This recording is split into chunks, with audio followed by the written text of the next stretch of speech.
Fátima é hoje um dos maiores locais de culto, visitado por mais de 8 milhões de peregrinos, vindos dos mais diversos locais do mundo.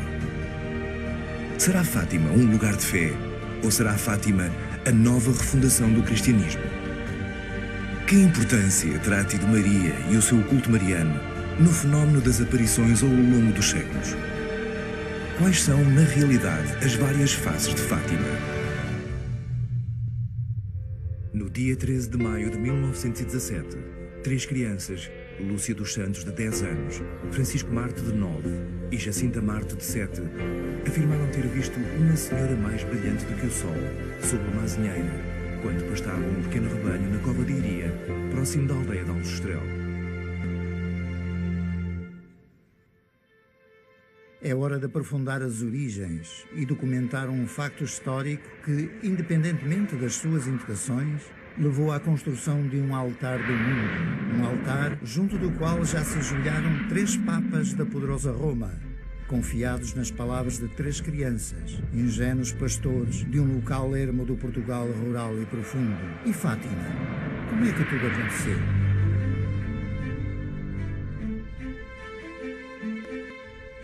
Tal como as restantes 14 aparições marianas, aprovadas pela Igreja até hoje, Fátima traduz uma revelação privada. Logo, não é tida como dogma que tenha de ser aceito pelos crentes católicos. Ou seja, não é preciso acreditar em Fátima para se ser um bom católico. O que é que se ganha com Fátima? Fátima seria uma espécie de lembrete da nossa condição de pedintes. Fátima dá-nos uma amplificação dessa condição menor. Fátima transforma os seres humanos em pessoas de espinha dobrada, pessoas que se ajoelham, pessoas que fazem centenas de quilómetros de peregrinação, pessoas que fazem promessas, pessoas que pedem qualquer coisa. É uma imagem menor da condição humana. E o que é que pedem à Senhora de Fátima? Uma moedinha. Senhora de Fátima, resolva este drama da minha vida. É a posição do pedinte. É uma posição menor, do meu ponto de vista. Temos que olhar para o conjunto do fenómeno. Não apenas a aparição original, mas os dias seguintes. Porque pode acontecer que o nosso olhar sobre a Fátima seja muito cinematográfico. Olhamos para um fotograma de Fátima. Não para o filme todo, mas apenas para um quadradinho, para uma fotografiazinha pequena. É por isso que temos que ver o assunto na sua totalidade. Porque isto talvez nos auxilie a compreender a pergunta que penso que é obrigatória. O que é que se ganha com Fátima? Será que decorridos 100 anos sobre as aparições aos pastorinhos, o que nos resta são apenas pequenos papéis de pedintes e um culto de espinha quebrada?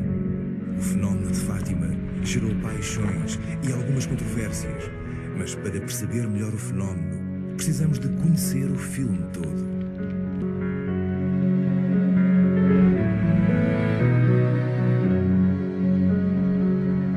Esta grande deusa celta a que eu associo a Santa Iria é a grande deusa que na Irlanda ou no mundo celta se chama Brígida, e para mim é a mesma deusa. Nos tempos mais remotos, os celtas, que povoaram a região de Fátima, tinham o culto forte às deusas-mães. E quem são essas deusas? Que importância têm para a nossa história? E que paralelismo podemos estabelecer com o culto de Fátima? E esta deusa Brígida é uma deusa solar e, portanto, é normal que ela se manifeste com fenómenos do sol. Começa a fazer sentido a ligação da grande deusa-mãe celta Brígida a Fátima. Considerando que para as nossas antepassadas e os nossos antepassados celtas há uma divisão primordial do ano entre bom tempo e mau tempo, entre verão e inverno, com o verão a começar em maio, é muito interessante que as aparições comecem em maio e terminem quando terminava o verão, que era outubro. Tem o sol como elemento comum e os períodos do início do bom tempo em maio e do mau tempo em outubro, que coincidem com o período das aparições de Fátima. Ao vermos o nascimento de Santa Brígida, encontramos os mesmos fenómenos muito parecidos com os fenómenos descritos em Fátima.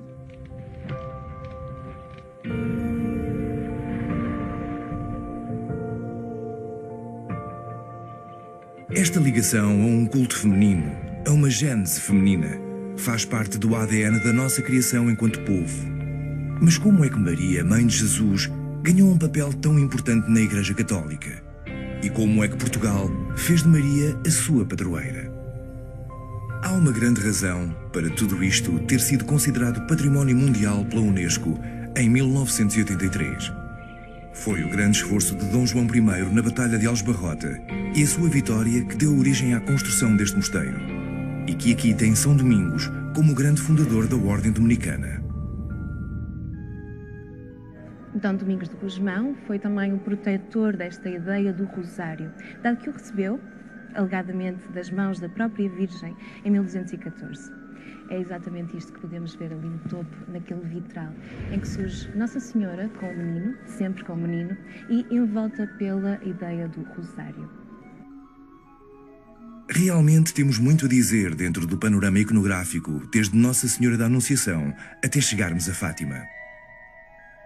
Essencialmente, Fátima destaca-se porque é uma das poucas imagens em que Nossa Senhora realmente não tem um menino. Porquê?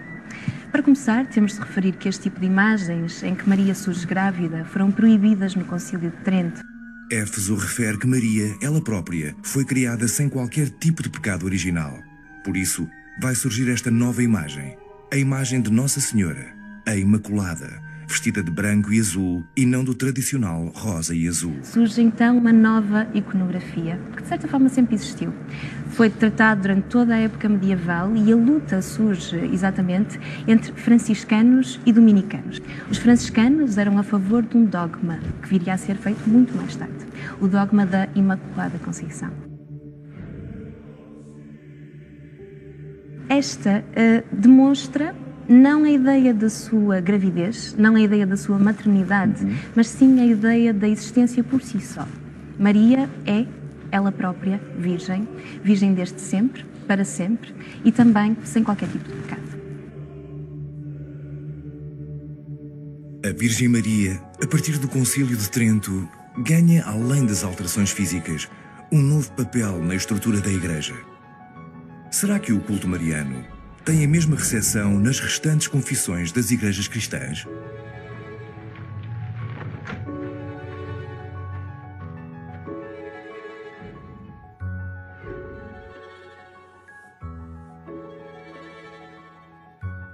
Quando Éfeso declara que Maria é aquela que transporta Deus, do ponto de vista teológico, era uma definição fundamental.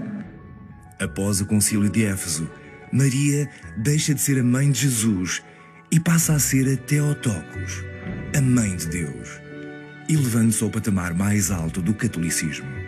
Teologicamente, isto é fundamental, porque os debates que se vinham desenvolvendo desde Niceia tinham que ver apenas com a divindade de Cristo e as duas naturezas de Cristo. Esta declaração é profundamente cristocêntrica. Fátima vai nesse sentido. Digamos, a ideia central de Fátima é uma ideia estritamente mariana, não é uma ideia cristã.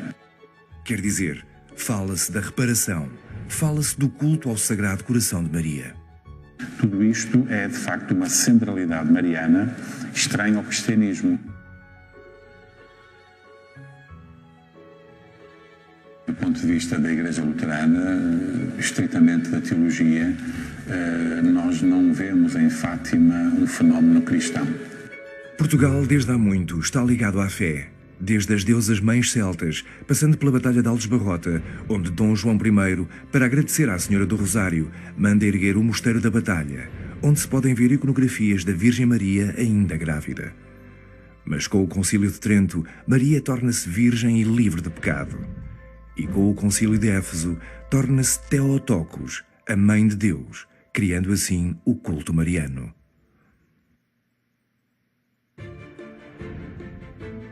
Já percebemos que o povo ibérico sempre teve uma ligação direta entre o céu e a terra.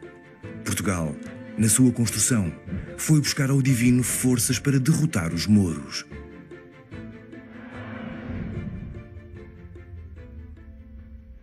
Começamos com um milagre. É sobre o signo miraculoso que tudo começa, não é? É o célebre milagre de Ourique.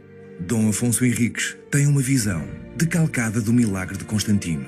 vê Cristo na cruz. E que tem, desse ponto de vista, uma percepção de que tem um povo e um país com uma missão. E por isso vai ganhar, por isso vai ser vitorioso.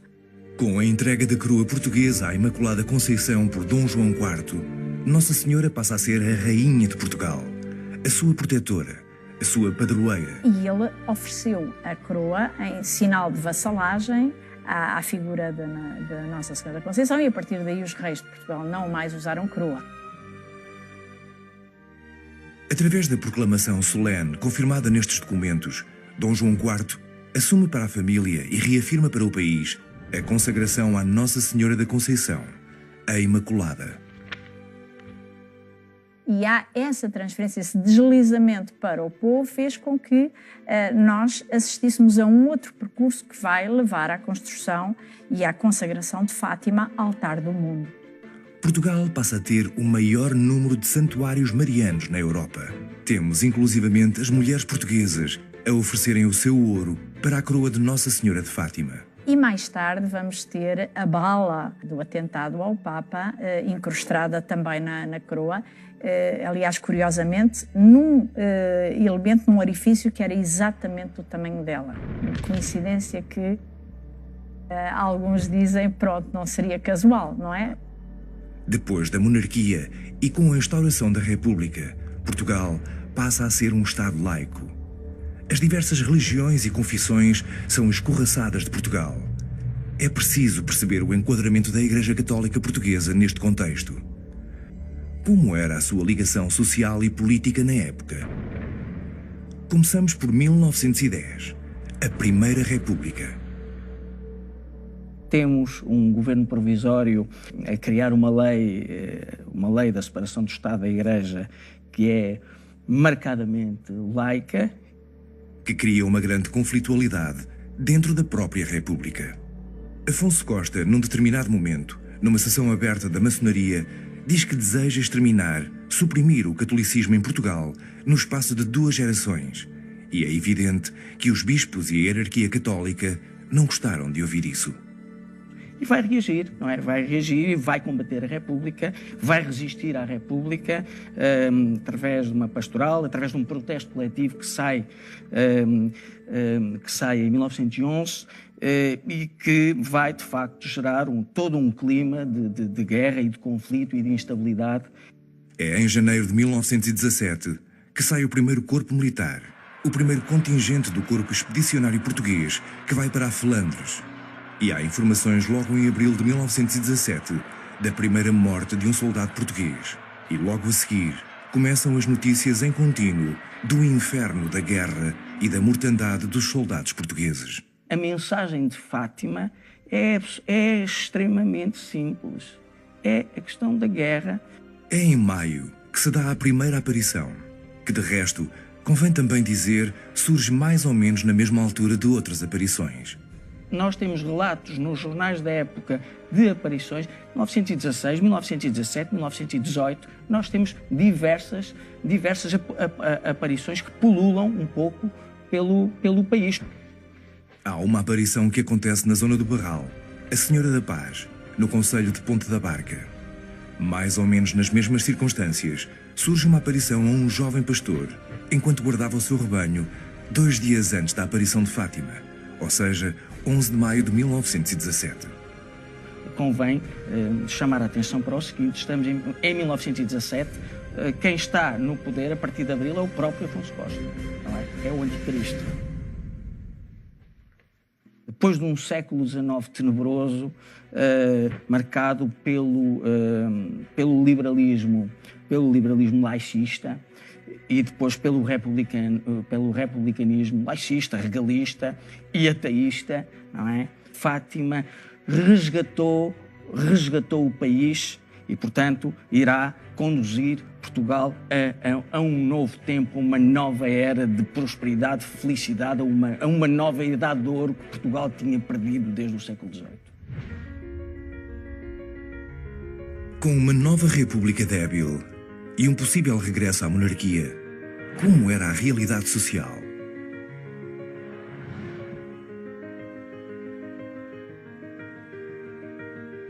é importante entender que Fátima surgiu numa altura em que Portugal estava a entrar num processo de ditadura também, e por isso eu acho que Fátima está sobretudo relacionado ou com a procura de um consolo que as pessoas não encontram noutros espaços, com a procura de respostas, com a procura da ligação com o transcendente ao qual se pode prometer alguma coisa, tendo a esperança de que esse transcendente possa introduzir alterações na vida das pessoas que as pessoas por si próprias não conseguem introduzir. Como se vivia?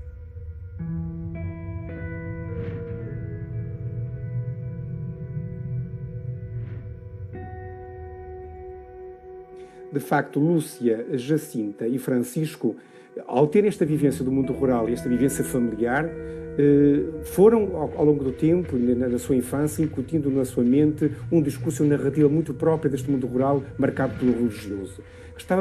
Estava de alguma forma referenciado por imagens, ou seja, as famílias, quando discursavam sobre Deus, sobre Nossa Senhora, sobre o mundo religioso, falavam de um mundo com uma plasticidade muito própria. E daí que eles tivessem uma percepção do que era o Deus, do que era Nossa Senhora, do que era o inferno, do que era a condenação, muito imagética, muito forte.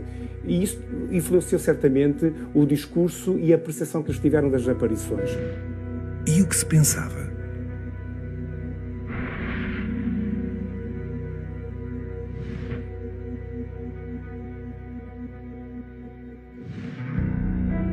É o ano de todos os perigos. É o ano da guerra, é o ano da República, é o ano do assassinato do Sidónio.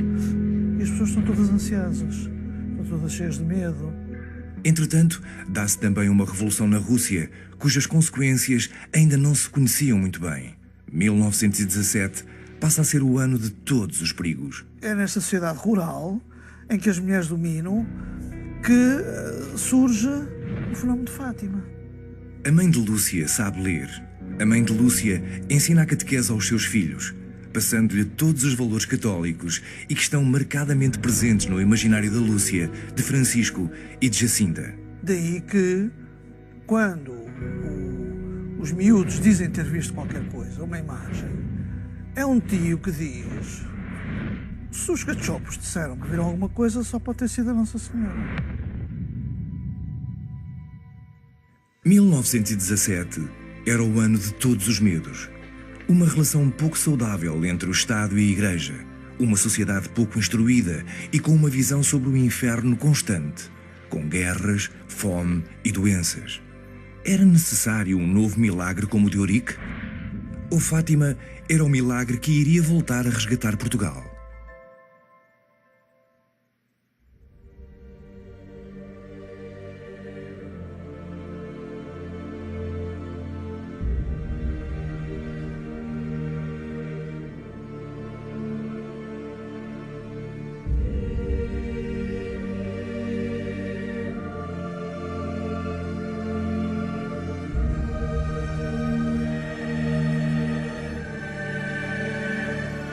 O que aconteceu não é para contar a ninguém, fica só entre nós, está bem?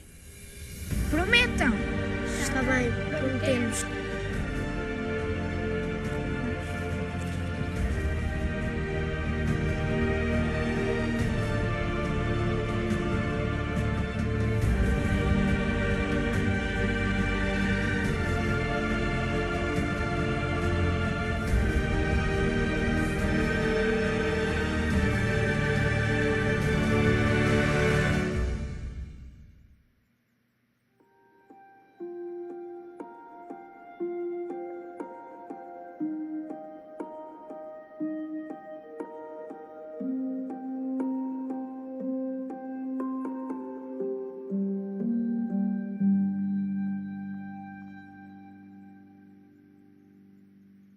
Lúcia! Oh, Lúcia! Lúcia! Oh, Lúcia, ouvi dizer que tinhas visto a Nossa Senhora na Cova da Iria. Quem foi que lhe disse? Foi a mãe da Jacinta, a quem a filha contara. É verdade? Nunca disse que era Nossa Senhora, mas sim uma mulherzinha muito bonita. E até pedi ao Francisco e à Jacinta que nada dissessem. Não tiveram mão na língua. Uma mulherzinha? Sim, mãe. Então, e conta lá o que é que te disse essa mulherzinha? Disse-me que queria que nós fôssemos 6 meses a fio nos dias 13 chegados e no fim diria quem era e o que queria de nós. Só nos vais arranjar problemas se continuas com essa história. Olha para o que te havia de dar. Uma mulherzinha bonita, vestida de branco. Se os cachopos dizem que é uma mulherzinha vestida de branco, quem raio poderia ser senão Nossa Senhora? Não há nenhuma grande história que não tenha a sua teoria da conspiração. Algo que fascine os menos crentes e lhes dê outra visão sobre o acontecimento.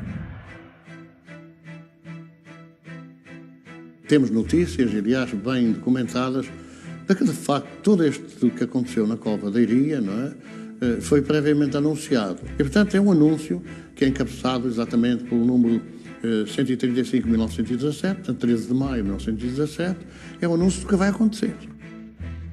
O Jornal do Século publica um anúncio com a notícia de algo importante cujo número atribuído a esse anúncio é 135917. E o Jornal Notícias do Porto publica anúncio semelhante a 11 de maio, a prever os acontecimentos de 13 de maio de 1917. Terá sido coincidência? Nós temos, de facto, que a explicação plausível, lógica e irracional dos fenómenos da Cova da Iria só pode ser feita pela doutrina espírita. E aquelas crianças, 3 pastorinhos do interior rural de Portugal, o que puderam ter visto? Hoje em dia, já há tecnologia que permite explicar como reage a nossa mente a fenómenos religiosos. Uma ressonância magnética funcional, feita ao professor Joaquim Fernandes, vai ajudar-nos a perceber melhor as questões do cérebro humano. Se nós dispuséssemos deste tipo de equipamento, destas capacidades tecnológicas em 1917, achas que seria possível acrescentar muito mais informação relativamente à experiência de Lúcia? Seria possível. Portanto, nós temos aquilo que a Lúcia nos disse e um pouco poderíamos entrar neste tipo de experiência que fizemos aqui assim. Poderíamos levar a pessoa a reviver aquilo que se passou lá. Porque eu fiz, por exemplo, estudos com neurofisiologia de algumas hormonas ligadas ao nosso cérebro, em que nós levávamos a pessoa a viver situações de infância. Não é que aquelas hormonas disparavam como se tivesse vivido na realidade. Portanto, hoje fazemos isso com neuroendocrinologia, com hormonas ligadas aos neurônios, e aqui faríamos o mesmo que fizemos contigo. Isto é, levávamos a pessoa a reviver no passado, a ver se haveria algum biomarcador que desse consistência àquilo que se viveu. Dá a impressão que houve, então, algo que terás captado. E, portanto, estas áreas aqui assim, do cérebro, nesta zona temporal, nesta zona aqui assim, tem muito a ver com a informação que se capta auditiva. Dá a impressão que também terias sentido o sentimento que captaste qualquer coisa. Mário, então o que é que tu achas que terá ocorrido em Fátima? Algo se terá passado com realidade. Não foi apenas uma alucinação. Houve um estímulo externo que teve uma resposta interior da própria pessoa. Algo captou a atenção e ficou presa desse estímulo. Foi captado por ela, pelas pessoas circundantes, mas por ela de um modo especial. Portanto, há uma realidade física naquele fenómeno. Terá sido uma alucinação coletiva ou apenas a imaginação das crianças?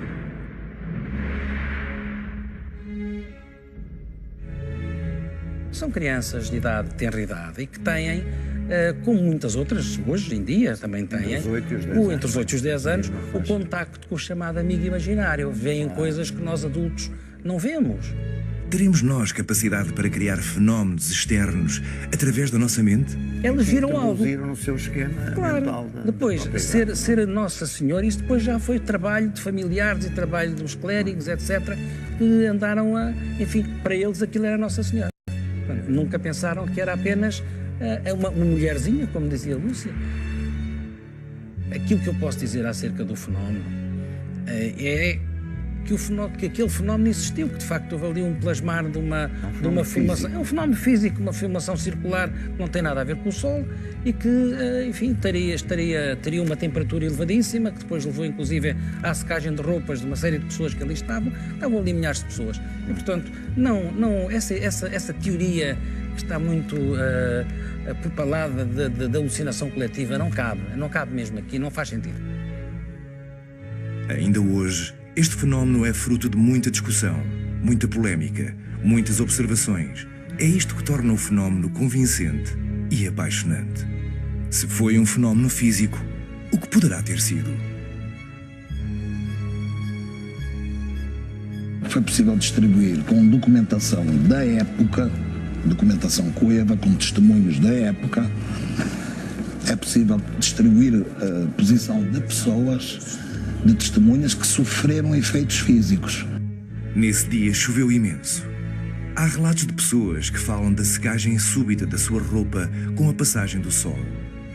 É possível estabelecer a passagem do sol por uma banda de pessoas, de testemunhas, que sofreram efeitos físicos, segundo estes relatos, e o seu posicionamento no local. E a partir deste mapa, estamos aqui a falar de uma área de 300 por 400 metros, foi possível elaborar um gráfico, um sistema de eixos ortogonais, distribuímos as pessoas, que são estes pontinhos, estabelecemos uma regressão linear, dá-nos esta reta, e esta reta corresponde à trajetória do Sol por cima das testemunhas.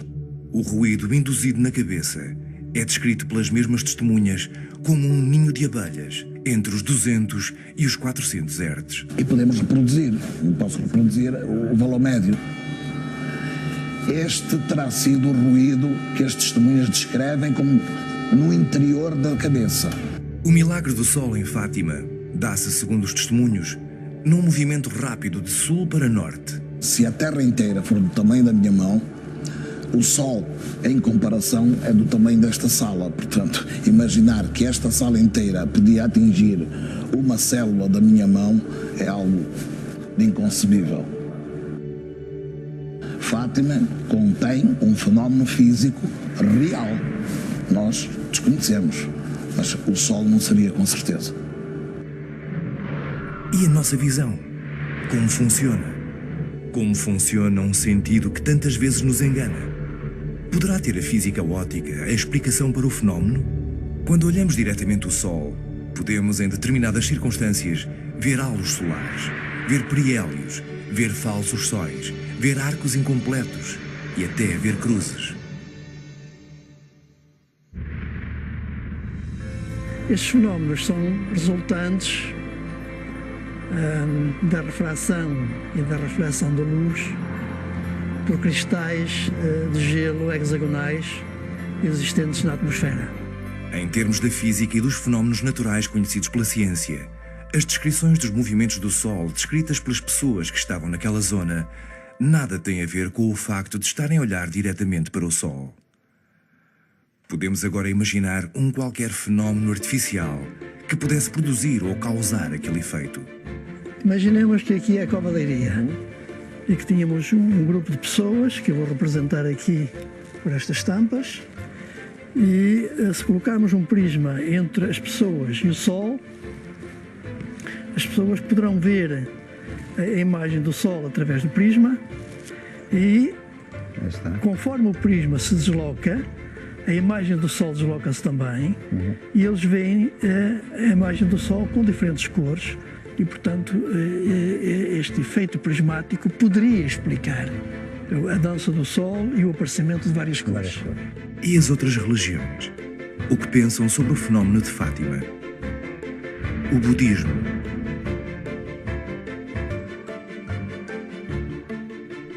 Do ponto de vista do budismo tibetano, de Fátima, as aparições de Fátima ou aparições da Virgem Maria, de um modo geral, podem ser entendidas como manifestações daquilo que o budismo tibetano chama Tara. Tara é a mãe de todos os Budas. Portanto, ela manifesta-se de modo a trazer a paz ao mundo, a pacificar conflitos, a dar ensinamentos e instruções para as pessoas, os seres humanos, viverem em maior paz e harmonia. O judaísmo. Para a perspectiva ortodoxa do judaísmo, o fenómeno de Fátima, proveniente de entidades inteligentes que estejam noutra dimensão física, é perfeitamente plausível, na medida em que a Torá nunca afirma a centralidade do planeta Terra no contexto geral do universo. O islamismo.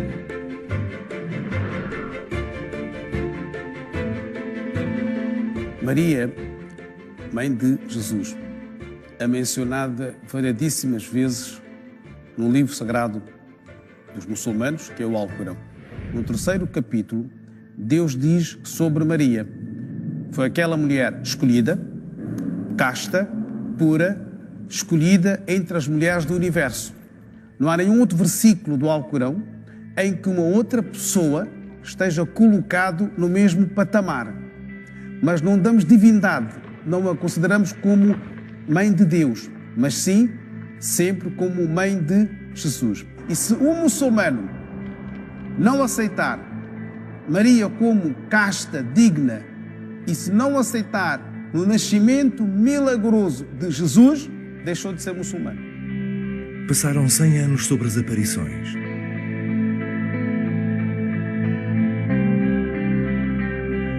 A urologia não tem respostas concretas.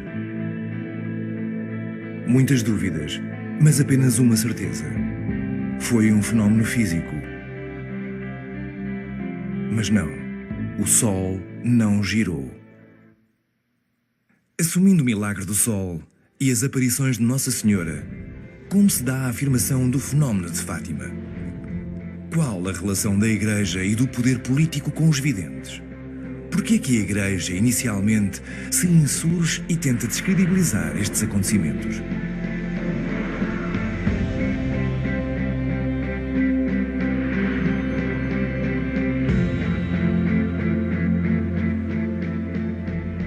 Não podemos esquecer que a Igreja é a representante de Deus na Terra e não gosta muito de partilhar competências e responsabilidades. É um elemento estrutural, está sempre presente nestas coisas. Pois há elementos conjunturais, desde logo os videntes, em São, que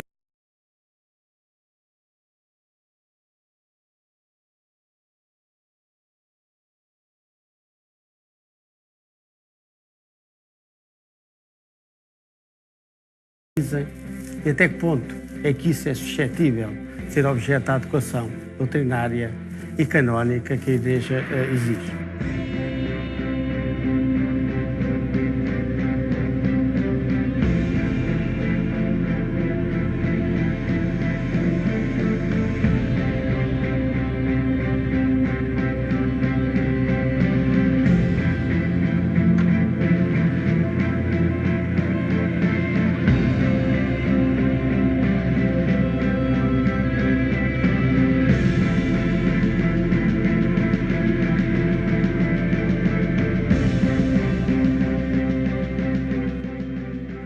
Digamos que não é fácil para um padre local aceitar que aquelas crianças são filhas daqueles pais e daqueles avós que ele conhece, que o crescer. Muitas vezes são pessoas rústicas, às vezes simplórias. Afinal de contas foram aceitos e foram escolhidas como interlocutores da divindade em detrimento dos clérigos, em detrimento deles próprios.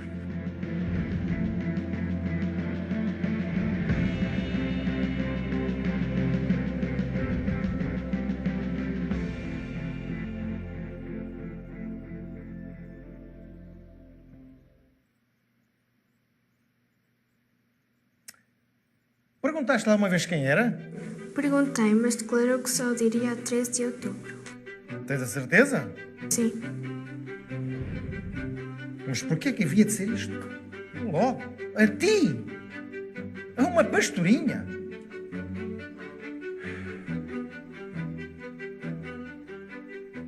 E o que é que tu viste? Vi Nossa Senhora. Nossa Senhora? A ti! Tu estás-me a mentir! Tu estás-me a mentir! Olha que tu vais arder no fogo do inferno! Juro pelo Sagrado Coração de Jesus, Senhor Prior.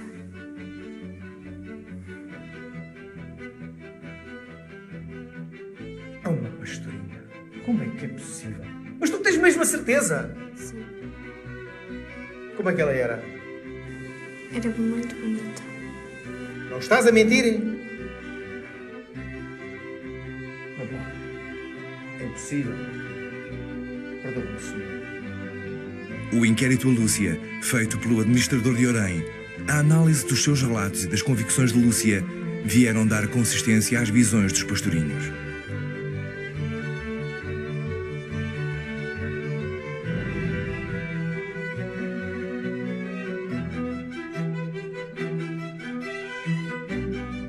quando chegamos aqui, aos anos 30, esta igreja é dedicada em 38 a Nossa Senhora do Rosário. Já Fátima se tinha imposto de algum modo, as aparições tinham sido reconhecidas como dignas de crédito nos anos 30. Isto deveu-se à persistência das próprias crianças, que mesmo quando confrontadas pelas autoridades civis, políticas, religiosas ou até pela própria família, nunca se demoveram da sua história, dos acontecimentos que viveram. Teria sido mais pacífico, de certo modo, para todos que elas tivessem considerado, se tivessem desmentido, digamos, era isso que as famílias e que as autoridades lhes pediam, era dizer que aquilo era uma invenção delas. O que é que tu estavas a fazer?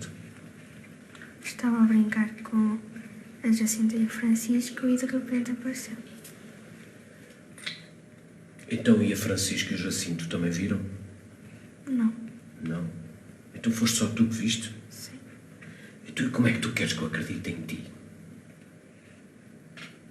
Tu não é uma história que tu me estás a contar?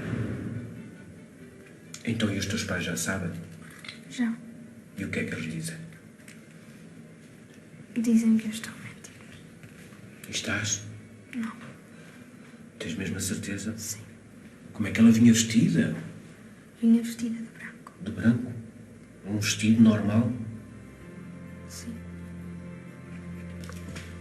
Tu sabes que os meninos que mentem vão para o inferno quando morrer. Mas é verdade. É verdade? Tens mesmo a certeza que é verdade? Sim. Pois bem, Lúcia, a tua história é assim um bocadinho difícil de acreditar. Eu não sei o que é de pensar sobre isso. Sinceramente. Quando as crianças, em 1917, afirmam ter aquelas visões, elas transportam uma devoção da reza do terço, como se dizia na altura, que encontra em Fátima um dos seus filões.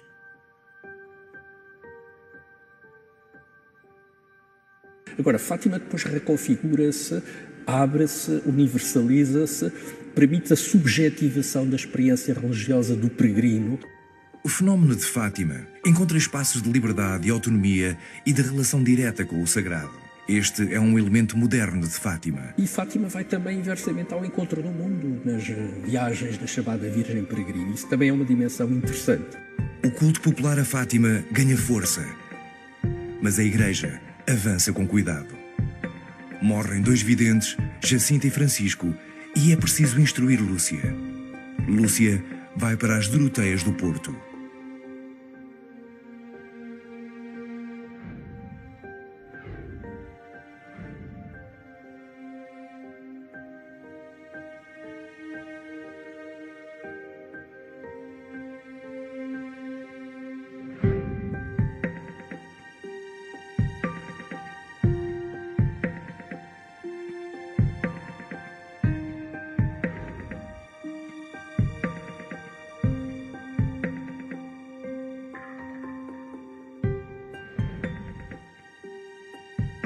Com Lúcia longe dos olhares do mundo e de difícil acesso, Fátima veio a dar força ao salazarismo.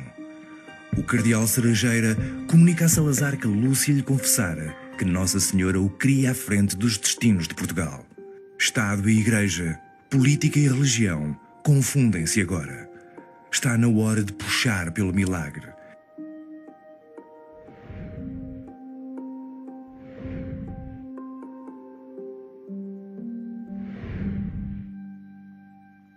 Quando vem a ditadura militar, há uma mudança relativamente à relação entre o Estado e a Igreja. E a Igreja não quer provocar muito a República à luz da nova orientação papal.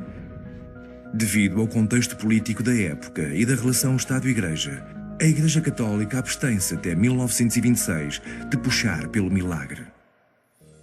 E, portanto, temos uma governação salazarista, ainda que o Salazar só vai ser primeiro-ministro, só vai ser presidente do Conselho uns anos mais tarde, 32. Temos um cardeal Cerejeira fatimista e temos a Igreja a coroar. Com o 28 de maio de 1926, tudo muda. Acaba a Primeira República e instala-se a ditadura militar que dará início ao chamado Estado Novo. Em 1929, o cardeal Cerejeira é entronizado a cardeal patriarca. Cerejeira é um mariano e um grande fatimista. E logo em 1929 temos Carmona como presidente e Salazar como ministro das Finanças a visitar Fátima. Oficializa-se a relação. Nós temos aqui, a partir do momento em que a ditadura se dá, estão criadas condições objetivas para a Igreja puxar por Fátima como motor do partido do movimento de recristianização, que exigia um apoio político que passa a ter. Durante os anos 30, Fátima e o Estado Novo, e o Estado Novo e Fátima confundem-se. Fátima torna-se simultaneamente uma espécie de legitimação ideológica da Igreja relativamente ao Estado Novo. Há outro contexto que não podemos esquecer. É o contexto internacional.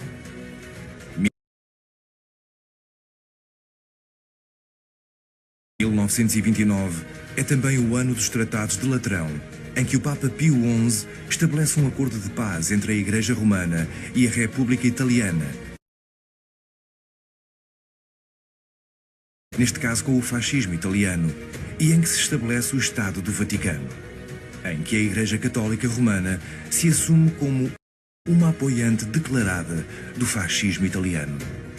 Salazar é um homem da Previdência e grande tribuna do anticomunismo.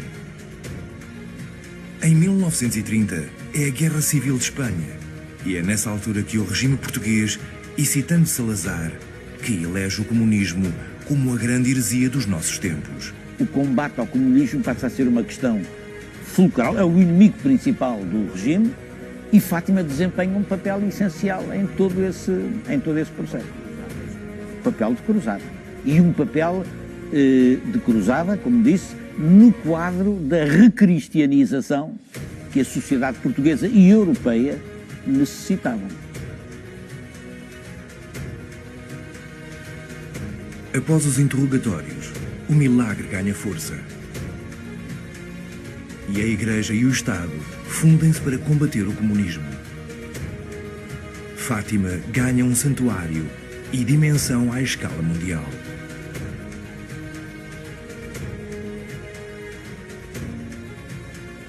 Estado e Igreja, política e religião confundem-se agora.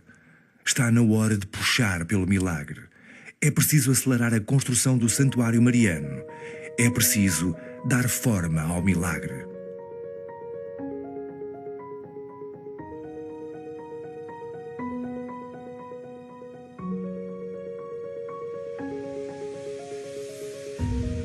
O Santuário de Fátima constitui-se a partir de 1917, é colocado um arco e a partir desse arco nunca mais se perde o lugar concreto daquele acontecimento. É aí, em 1919, que é construída uma capela. Segundo o que eu costumo dizer, costumo até brincar dizendo que a disciplina artística primeira que acontece neste santuário é a disciplina da arquitetura e é pedida pela Mãe de Deus, portanto é um pedido divino. Logo no momento seguinte vemos Dom José Alves Correia da Silva a chamar um autor para vir desenhar a basílica, a primeira das basílicas do Santuário de Fátima. É uma basílica que está feita numa linguagem ainda ligada ao século XIX, é um revivalismo arquitetónico, um neobarroco, mas muitíssimo bem desenhado e, portanto, já de uma arquitetura erudita. E a partir daqui traça-se uma grande praça, que é abraçada por duas colunatas, de um lado e do outro, e que tem como linha de pensamento ser a plataforma das grandes assembleias que aqui se reúnem em oração. Esta praça é das praças mais bem desenhadas no mundo, neste sentido em que permite juntar forma e conteúdo, isto é, aquilo que as pessoas aqui fazem neste lugar, fazem-no porque esta praça está feita desta maneira. Esta grande esplanada, que serve de plataforma à oração dos fiéis, é desenhada por um dos mais importantes arquitetos que trabalham em Portugal, que é Cotinelli Telmo, que além de arquiteto, é um grande realizador de cinema, um grande cenógrafo e que, habituado a essa monumentalidade visual, consegue traçar aqui em Fátima a plataforma ideal para a oração. Os papas mais teólogos que a Igreja teve, o Papa Bento XVI, quando vem a Fátima diz, inclusivamente, que Fátima é um renovado Pentecostes. Isto é, aqui pode ter-se a noção dos inícios do cristianismo, portanto, uma refundação total daquilo que é a ideia do cristianismo de abrir portas a um mundo que está, enfim, a precisar de paz. Fátima continua a ser, na história humana, o lugar onde as pessoas vêm, tal como vinham em 1917, a rezar pela paz.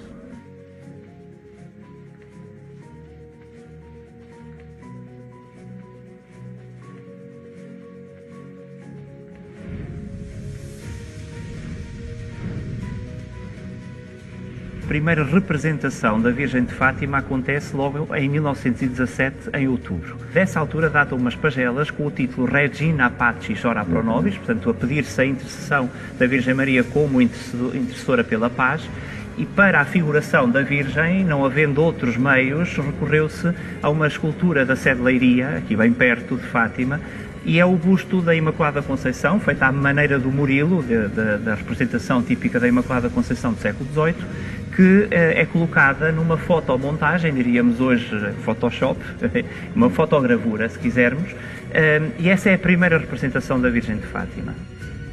Em 1920, há a intenção de facto de dotar este espaço, onde já havia uma capela que, segundo os videntes, terá sido pedida pela Virgem Maria, de uma figuração plástica que pudesse concretizar o culto, que fosse uma imagem à volta da qual pudesse gravitar toda a comunidade dos fiéis. E a partir daí, logo nos anos 20, começam a fazer-se, nessas oficinas do norte do país, liderada em primeira análise por José Ferreira Tedim e depois por uma série de outros santeiros daquela região, começam a sair imagens para todo o Portugal e inclusivamente para todo o espaço europeu e, enfim, até transatlântico.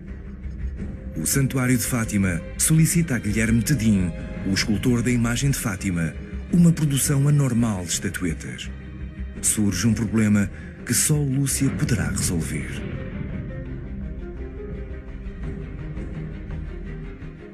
O José Ferreira Tedim não teve propriamente acesso a descrições pormenorizadas da parte dos videntes, não é? E ter-se-á inspirado numa imagem de um catálogo de imagens sacras, provavelmente de Nossa Senhora da Lapa. É uma imagem que não corresponde àquilo que depois, nos anos seguintes, irá ser descrito por Lúcia, da imagem que ela viu. E que vão dominar a iconografia de Fátima, sensivelmente até aos anos 40. São imagens de uma Nossa Senhora muito trabalhada. O manto está repleto de pregas. Não é? Há até, como podemos observar aqui, um aspecto que se vai perder posteriormente. Sim, exatamente. A partir dos anos 40, já não é José Ferreira Tedim, mas sim seu irmão Guilherme Tedim, que recebe uma autorização do santuário para se encontrar com Lúcia. Por um lado, alguns pormenores interessantes que Lúcia descreve, nomeadamente uma bolinha de luz, que começa a aparecer-nos de forma sistemática. Vemos isto aqui, por exemplo, naquela imagem em calcário que ele produz em 1940 para o Canadá. E começa também a ficar uma imagem muito mais depurada. O interessante é que, além destes encontros pessoais, há também uma troca de correspondência. Esta correspondência data fundamentalmente dos finais dos anos 40 e depois do início dos anos 50, 54, por exemplo, aqui, e depois ele voltará, num segundo momento, já nos anos 60, a ter uma série de troca de correspondência com Lúcia. Temos um documento muito interessante que é um questionário. Exatamente. Já nos anos 60, já nos anos 60, ele quer pintar um enorme painel com o momento da aparição e coloca-lhe uma série de questões que ela lhe vai responder, incluindo novamente a questão do cordão com uma bolinha. Ela descreve isto. Agora, se me permites, há aqui uma grande diferença entre estes documentos dos anos 60 e os dos finais dos anos 40. É que enquanto os outros são manuscritos, aqui estes são datilografados.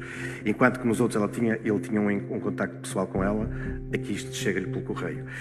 E, portanto, pode ser legítimo ao historiador ou ao investigador interrogar-se, mas aqui será mesmo Lúcia, ou estaremos aqui perante uma resposta oficial da imagem, da iconografia que a Igreja quer, obviamente, transmitir? Qual é a imagem da imagem? Portanto, fica-nos aqui esta dúvida. Com o aumento dos pedidos, da globalização da crença, foi preciso simplificar a figura para poder produzi-la em série. A máquina estava lançada para espalhar Fátima pelo mundo.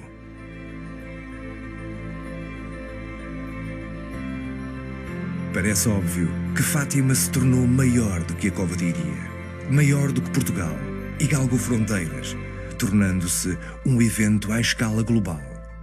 Fátima é agora os novos descobrimentos portugueses.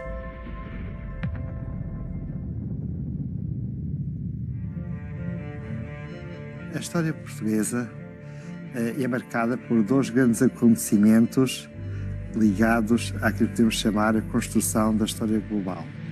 Num primeiro momento, no século XV e XVI, Portugal e Espanha foram dois países pioneiros naquilo que hoje chamamos a experiência da globalização. E esse acontecimento colocou Portugal na história universal da humanidade, porque Portugal deu a conhecer o mundo ao próprio mundo. Portugal consegue, com a sua dinâmica de expansão marítima, que permitiu abrir novas rotas, novos caminhos, permitindo que os povos de diferentes continentes interagissem entre si, permitindo a construção da primeira base de dados de conhecimento global.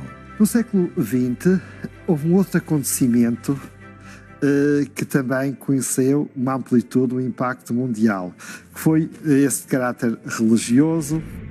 Com a experiência que podemos chamar de psicorreligiosa, que foi o fenómeno das aparições de Fátima em 1917, deu origem à edificação de um santuário importante em Portugal, que acabou por se tornar um santuário nacional no centro de Portugal. E de facto ninguém diria em 1917 que Fátima se tornasse um dos santuários marianos mais importantes da humanidade e com maior expressão em diferentes continentes. Após esta globalização, seria Fátima o Quinto Império, a que se referia Pessoa.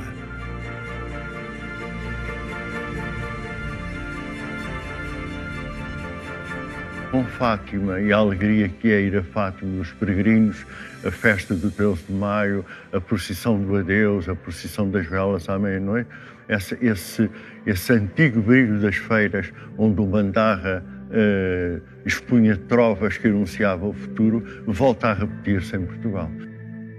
Fernando Pessoa comentou várias vezes para as pessoas não irem a Fátima, mas sim a Trancoso. Lá é que é a verdadeira alma portuguesa. Hoje, no século XXI, podemos dizer que a alma portuguesa é Fátima, também, não tenho dúvidas. Estão lá 8 milhões de peregrinos por ano. 100 anos depois, em 2017, talvez se atinjam os 8 milhões de peregrinos, que agora já são na sua maioria estrangeiros, e não a mulher crédula, analfabeta, que lá ia rogar promessas pelo filho para não morrer na guerra em África. Em termos de unificação, quer se goste da Igreja Católica ou não, quer em termos de imigrantes, quer em termos nacionais e da unificação dos povos internacionais, Fátima passa a ser nos nossos dias um centro de ligação do mundo com o sagrado. Fátima é o anúncio que para breve o Quinto Império virá. E exatamente como a mensagem de 34 de Pessoa vem anunciar que o Quinto Império vai começar. Hoje que já não há Império no século XX, que perdemos o Império do mundo inteiro, o Império territorial, ganhamos o tal Império espiritual com Nossa Senhora de Fátima.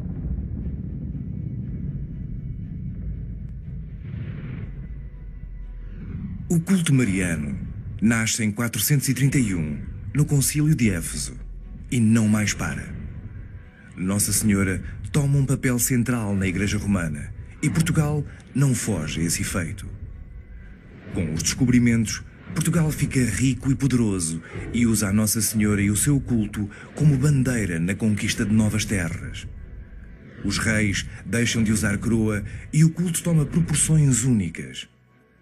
Sofre um revés com a implantação da Primeira República e de um Estado laico, mas rapidamente ganha força com as aparições em 1917, que iriam virar do avesso o caminho que o catolicismo estava a tomar em Portugal, fazendo com que na década de 30 já essa relação deixasse de ser de conflito para uma quase fusão entre Estado e Igreja, o que permitiu aproveitar e promover aquela que seria a nossa nova marca no mundo após os descobrimentos.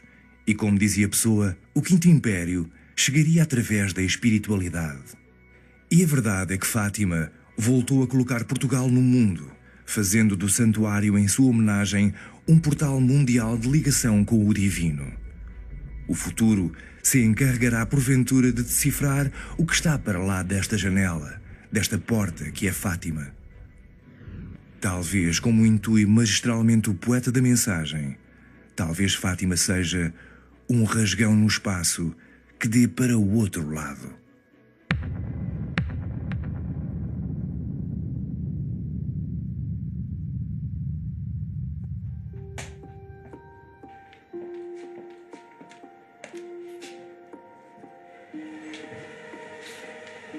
Oh, Lúcia, o que é que tu viste?